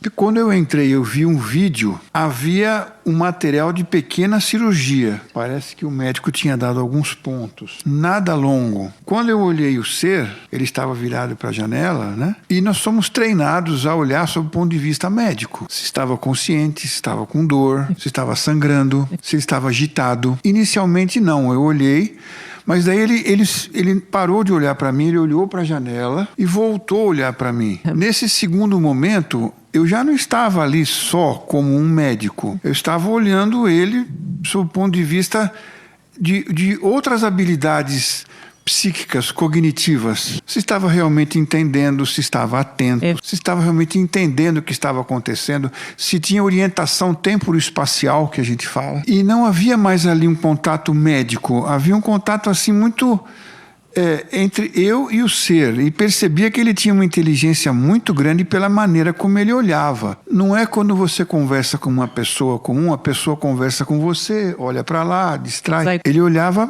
para mim, para estar, como hoje em dia a gente fala em psicologia, minha esposa sempre fala sobre isso, viver aquele momento. Em psicologia no Brasil chama-se praticar presença. Então fiquei olhando para ele também, e quanto mais eu olhava, eu via mais uma sensação, como o senador falou, uma sensação de paz, né? Dando um recado de muita paz. Quero parecer aqui um discurso político, nada disso, mas ela é um olhar de compreensão, porque o ocidental, ele olha pra gente e já julga. Alto, baixo, gordo, magro. Ali havia um olhar de compreensão, ele estava olhando tudo o que estava acontecendo, como se estivesse anotando todos os dados, fazendo um retrato falado do que ele estava vendo, assim, como um grande observador de tudo que estava acontecendo ali, não só de mim também. Mesmo olhando só para mim, ele estava vendo tudo que estava ao redor. Então, como o senhor perguntou, o começo foi a parte médica, ver aquele material, ver ali, mas depois que ele se virou para a janela e voltou para mim, parece que virou a página. Voltamos a uma outra situação. Thank you. My name is Thomas Earhart. Is Representative Burleson still here? He left. No, he's in the hallway out there talking to somebody. Oh. Okay. But he's not here to answer your question. Oh, he's not been here to gone answer for your a question. while. He's in the hallway. Yeah. So maybe I'll try to catch up with him personally, but to the gentleman who might be aware, the American gentleman, may be able to answer this. We as Americans all know how divisive and distracted Congress is, especially with this very brief attention span. We're focused on something and then on to the next. What's the reality of a real roadmap to bipartisan disclosure? Where are we currently as far as the temperature, the appetite, and where do we need to be to have it become a reality? Yeah, I'm reluctant to try to speak for Congress. My former colleagues and bosses wouldn't appreciate me opining about such matters. Staff are supposed to be neither seen nor heard. We're anonymous people. So I'll just make a few comments of a completely personal nature, and not necessarily claiming any special insight, especially 2 years after I retired. I do think that this issue is bipartisan in nature. It has been that way since I started getting involved in the matter 8 years ago. At the same time, there are nuances. I think that on the Democratic side, there's a tendency to look at this as another in a long series of conspiracy theories that there's this sort of defies belief, and that they might feel like they're the party that needs to stick to proven science and therefore to be skeptical about this story. The Democrats are more inclined towards believing in the reality of climate change and the efficacy of vaccines, let's say. And they claim the mantle of science regarding those issues. I think that they therefore are a little more reluctant to embrace this reality. I think that they also are looking to the academic community to pass judgment on this. And to date, the stigma around this issue has certainly dominated what you hear from and see from academia. So that's a little bit of a difference in opinion. The other thing I would say is that we're not yet at what I would call the tipping point for most members of Congress in terms of hard evidence for the reality of this. I personally think that if people had the time and took the trouble to read everything that really is out there, after 8 years, I read a lot, but I'm still scratching the surface, that I think there's plenty of evidence to support the belief in the reality of this. But we haven't reached that point with members yet, and hence there's a feeling on Capitol Hill that more witnesses, call them whistleblowers, with direct firsthand knowledge, that more of them are needed to give Congress the conviction that there's a reality here that needs to be investigated in the most serious way. You know, such as the Watergate hearings, Iran-Contra, the Church Pike committees about the excesses of the intelligence agencies and the FBI back in the 70s. That kind of serious investigation, Congress has obviously not yet reached that tipping point. Yeah. Well, I would defer to the real expert who has an election certificate to answer your question. They just gave him the mic. All right, great. So I was just called out of the. So is the question, was it about bipartisan efforts? How that would work? What's the best case scenario? Well, correct. The focus, because obviously we as Americans all know that the focus is so detached based on the issue of the day. What is the current temperature of Congress towards the reality of pushing it to the level that you spoke about, making it a serious issue that a large majority of Americans back, as opposed to just a fringe issue? What's going to give it steam for bipartisan support? Yeah. So I think that this topic is bipartisan. It's strangely, like you have myself, I'm one of the most conservative members of Congress. And then I'm working with Moskowitz, who is certainly not a conservative. And on this topic, you have a lot of Democrats that I'm working with to try to get this disclosure done. One Democrat, and he hasn't come out publicly that he's an advocate for this topic yet, so I'm not going to out him, if you will. But he has been extremely helpful in getting other committee chairmen to sign off on four corners agreements to try to get the UAP Disclosure Act language added to the National Defense Authorization Act. And so, you know, I have to have somebody that's a Democrat that's an advocate to try to get the ranking members on the Democratic side to approve or to at least not reject that language being added. And so that's kind of where it stands. Honestly, I don't see that we have a problem, Republican versus Democrat. It's more of a gatekeepers who are connected to the intelligence community, who seem to be often in leadership in one way, shape, or form, whether it's, top, like the leadership that you think of, or it's someone that's in a committee chairmanship role, or their staff.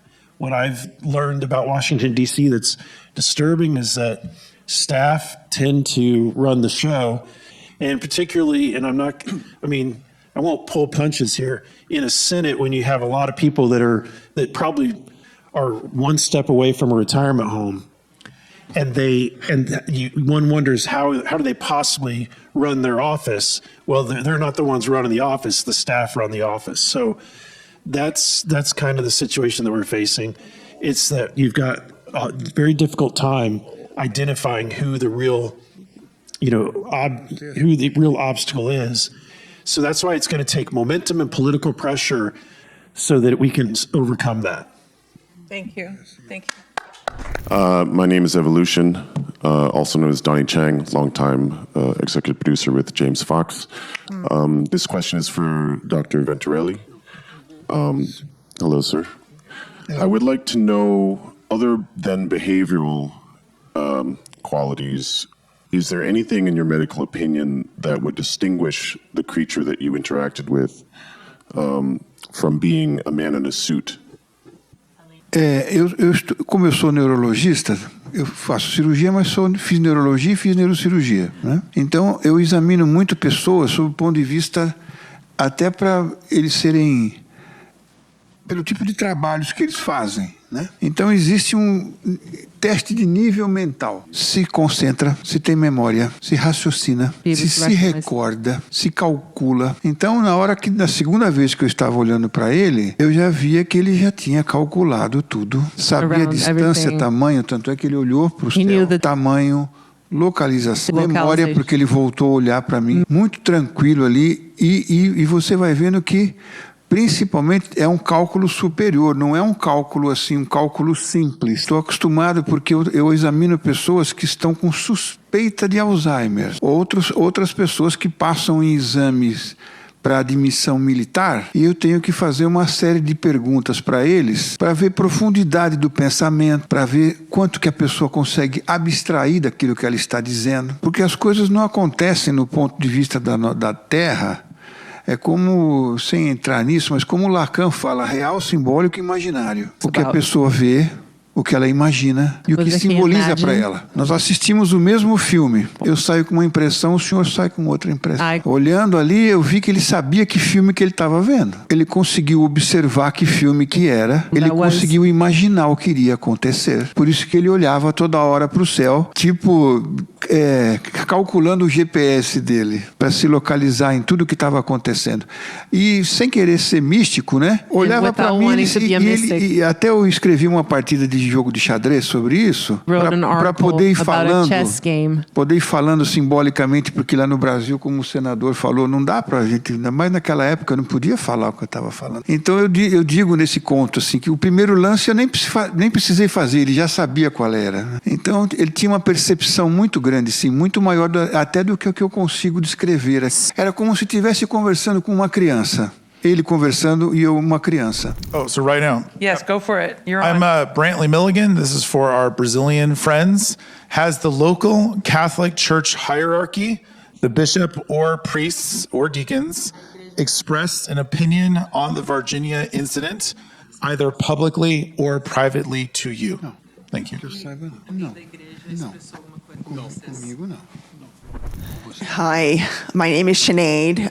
Thank you, everyone, for being here, and James for putting this together, and everyone. This is just really amazing. One of the things that's coming across for me is the juxtaposition between how the three of you, your lives were, in a way, kind of constricted and made more difficult by these experiences. But at the same time, your lives also expanded in other ways. So what I'm curious about is, beyond the constriction of the difficulties and the challenges and the stresses that you experienced, I'm interested in how it's affected you as human beings. Yeah, I'm wondering if you could give maybe one or two examples, or one example each, of how this has changed who you are, not just your life, but who you are as a human being. Eu vivi 30 anos dentro de um centro cirúrgico, vendo só cérebro. A partir dali, eu fui estudar coisas do Egito. As pessoas me explicavam os vários tipos de alien que eu nem sabia que existiam. Muita coisa eu fui estudar a partir dali, porque eu estava realmente limitado só a operar. Eu sou neurocirurgião. Minha filha dizia, você não sabe nem atravessar a rua. Yes. Então, porque você está operando assim, quando você pega a direção do carro, parece assim, ó. As pessoas passam perto, você está ali 14 horas. Depois as pessoas passam perto de você, você toma susto. Então aí eu fui estudar um pouco mais. Fui no Egito, fui passear no Egito, abrir um pouco mais, ler um pouco mais, né?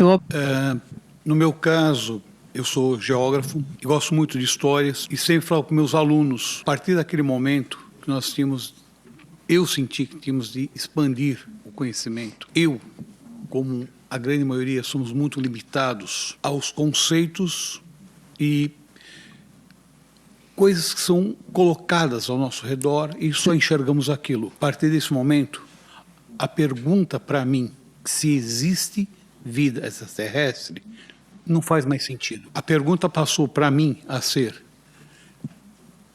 quem são E quais suas intenções? As barreiras das religiões, preconceitos sumiram. E nesse momento você percebe, eu percebi, todos nós somos humanos, estamos numa grande barca juntos. E ainda brigamos por estupidezas. No meu caso, não alterou minha vida em nada.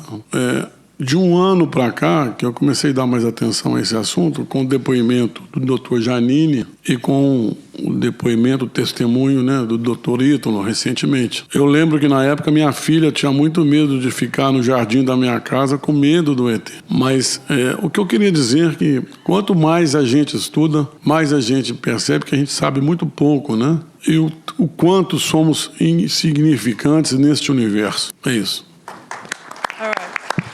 Yeah, just a quick question to you, James. You've been at this for a while. Where are you in your own process around being hopeful that disclosure is actually going to happen? What keeps you going? What's your mindset? I think I'm probably more confused today than I was 30 years ago. It's such a complex phenomenon, you know. I had a debate, I wouldn't say a debate, but a conversation with Michael Shermer of Skeptic Magazine. And he's like, you know, James, you're one of the few people in the community that's willing to actually talk to me. And, you know, he would go to the default, oh, you know, well, we have an unidentified flying object, doesn't necessarily mean it's alien. I'm just like, yeah, well, you can do the process of elimination. If it's not the Russians, it's not the US, it's not China, what's left, right? But to me, I feel like it's a very complex issue. And I'm starting to understand, not that I agree with, this is why we're doing this, that I think that disclosure, the sense of disclosure is going to come more from the people than it is from the government themselves. I remember this general years ago kind of just like laughing at me because he was asking me, you know, I was saying, well, wouldn't it be amazing? And it would be this big kumbaya moment and we'd do a big group hug and we're not alone. It would have such a unifying effect on humanity and it's kind of just what the world needs. And he's just kind of chuckling in the background and he looks at me like, you know, kid, you know nothing. And he said, let me get you to look at it through a different lens. So, okay. He says, okay, you know, imagine me or someone from the Air Force coming forward and saying, admitting that there are structured craft of unknown origin that exhibit a technology that's so far beyond anything we have now, and particularly 60, 70, 80 years ago. They fly rings around our fastest jets. They penetrate ultra secret, super sensitive airspace and military installations where we house nuclear weapons. We have no idea who they are, where they come from, or what they want. Shall they turn to be hostile? We have clearly no visible fence of defense against them.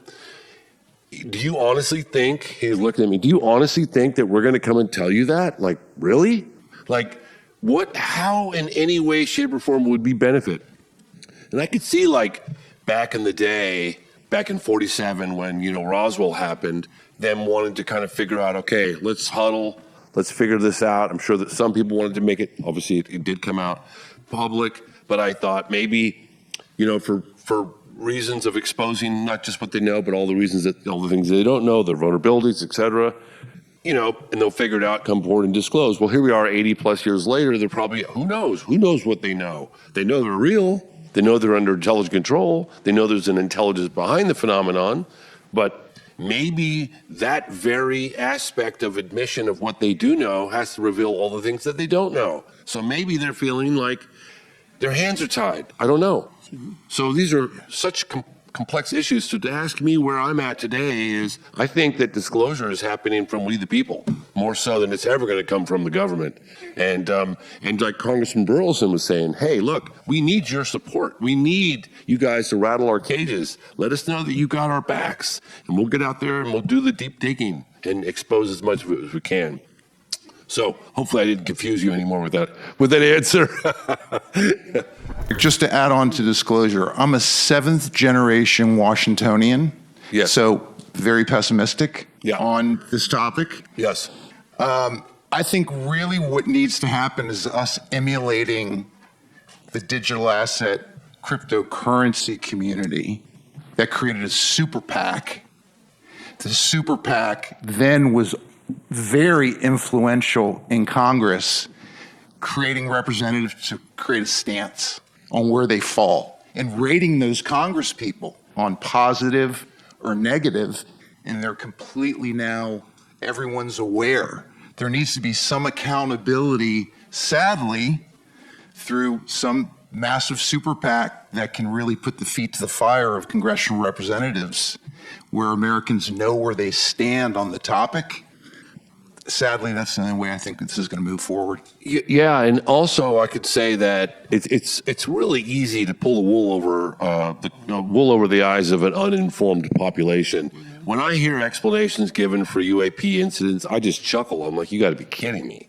Like, you clearly have anybody who falls for that explanation. I mean, go back to swamp gas, but anybody who falls for that explanation clearly is completely uninformed. And then they talk about, oh well, it's Japanese, it's Chinese, or it's the Russians. I'm thinking, going, don't you know that back in the 1950s, the United States Air Force through Project Blue Book had identified close encounters of the first, second, and third kind, so they were acutely aware back in the 50s that there were beings connected to the craft. Like, one of the most well-documented cases in court occurred in '64. We had congressional hearings in '66. And they just like, nope, nothing to hide here, folks. It's like, well, actually, you investigated a lighting case where the occupants were standing on the outside of the craft. So that, if you know those things, their explanations are just ridiculous and absurd. So anyway. All right, so we're going to call it. Well done. Thank you, everybody. Thank you guys so much. We'll open it up.